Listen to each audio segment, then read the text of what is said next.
So I just flew into Beijing, China with a group. My flight was really delayed from Beijing to my final destination, so the airline put us up in a hotel. Around 3 a.m., all the lights shut off. This is normal in China. They sometimes just cut off power to whole city blocks just to avoid large blackouts. The emergency lights turn on in the hallway. We had propped open the door to our room, so my roommate and I decide to go see if the other rooms are also powerless. Well, as soon as we stepped out into the hallway, we hear something behind us. I turn around with my flashlight and both me and my roommate see my backpack floating in midair before falling to the ground with a thud. We decided not to tell the others in our group because we didn't have long to sleep and we didn't want them to freak out. But for some reason, only God knows why, we decided to go back into our room and try to sleep where shit was just floating. I can't sleep, so I start going through pictures on my camera. After a while, I start to get tired, so I turn off my camera and lay down. Not more than a few seconds after I lay down, my camera suddenly flashes in my face. Not from the dresser where I set it down, no. From fucking 6 inches above my face, and floating in the air. The camera then falls back onto the dresser. I think my roommate is pranking me, that he was trying to take a picture of me sleeping. But no, he was laying down on the other side of the room. I know this is hard to believe, but this is where the story starts to get weird. As I'm frantically looking around the room for whatever had just taken my picture and hid before my vision could recover from the flash. The outside buildings still had power, so there was a good amount of light coming into our window. I start noticing smoke is coming from the floor. I try to blink it away, but it's really there. I can't smell anything, so I'm not thinking fire, but I start calling my roommate's name while I'm still sitting in my bed. That's when I noticed a blinking ember in the smoke. It's faint, and it's flashing red and orange like you would see in a campfire ember. Suddenly the ember sparks into a huge fireball. Yeah, a fucking fireball, in the fucking hotel room. It only lasts for a maximum of 2 seconds before shrinking back into a flashing ember and disappearing with the smoke, but I'll never forget that 2 seconds. Mostly because in that fireball, I saw a face.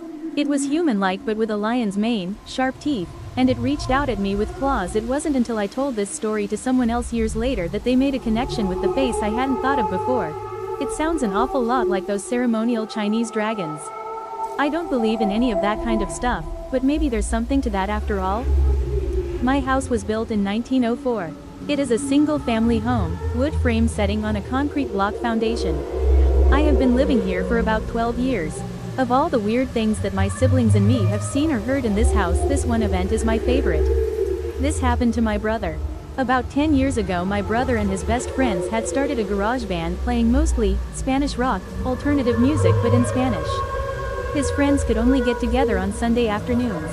They would practice into the early evening. They would usually call it quits by 8 p.m. This was the time I usually showed up and went to bed, cause I worked the graveyard shift. This happened in late fall, so the days were getting shorter. They had just finished a long session when the decision to head to someone else's house came about. My brother handed his car keys to his buddy so they could load up the equipment. Everyone had filed out of the basement. The tricky part was that they needed to walk all the way to the back of the basement, up the back stairs, through the kitchen doorway, down the hall into the living room and out into the front porch.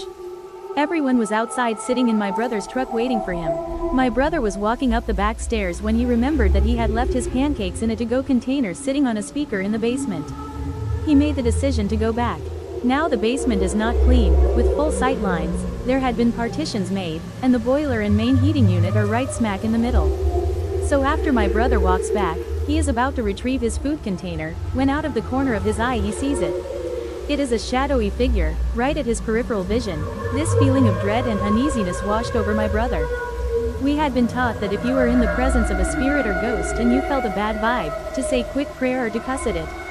My brother chose the latter. He basically just told it, "Hey, fuck you, I don't have time for this shit." My brother started to walk to the back of the basement and briskly up the stairs, closing doors and turning off lights as he was walking out. The last light switch is on the opposite side of the front door. Luckily the door was open and the light from the street lamp was flooding the living room with its amber light. My brother said he felt something at his back, but at no point did he turn around. As he flicked the last switch, the living room went dark, as the rest of the house. As he stepped out, he pulled on the door, closing it behind him. Still holding his food container in one hand, he jogged down the few porch steps. He walked towards the front gate. Our house resides far from the main street, essentially having a large front yard but no rear garage. As he closed the gap between himself and his friend-laden truck, he kinda smiled and thought things over in his head, mad at himself for spooking out when there was no reason.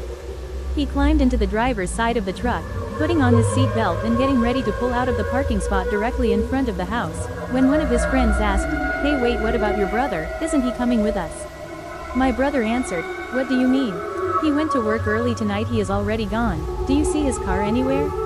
The next question they asked, "So then who was walking behind you when you were leaving the house?"